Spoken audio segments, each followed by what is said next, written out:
So guys, we're going to cook now the susong pasil chorizo. Yan ang ating lulutuin, guys. So it says that we have to put first the onion, and then sayang yung mga onion. Then we have to put the chorizo already diced, cut into dice.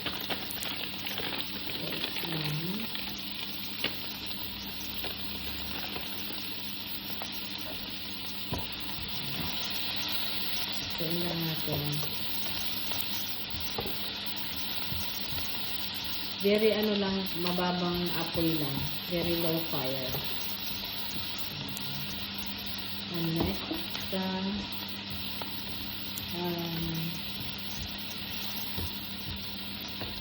I have to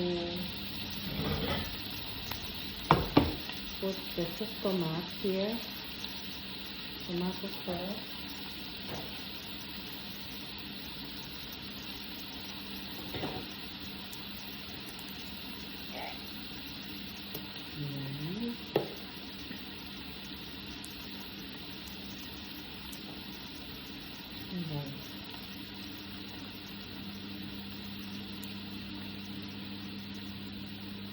So now guys, we're going to fill now our dough with the ingredients. We have to mix first here in our bowl with the sauce tomato and that.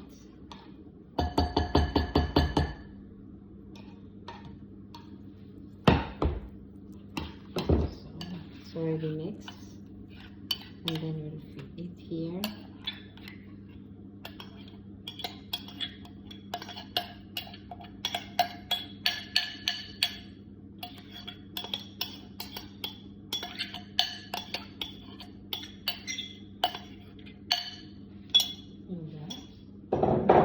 And then we have to put our cheese. It's Italian cheese.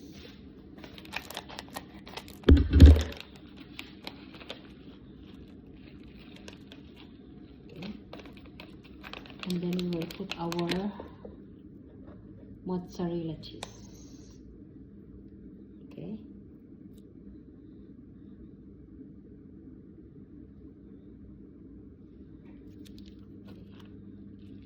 And then we have to fold it like this.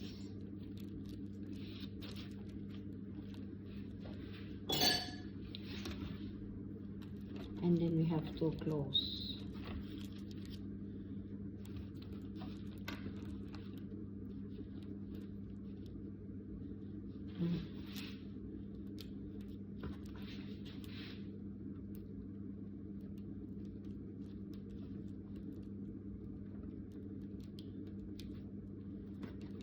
Close lang natin siya, guys, para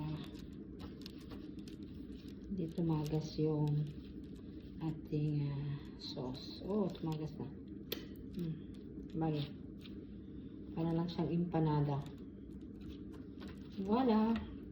And now it's to the oven for 15 minutes. Voila. This is what I did, guys. The pizza and the salad and a little bit of lime here.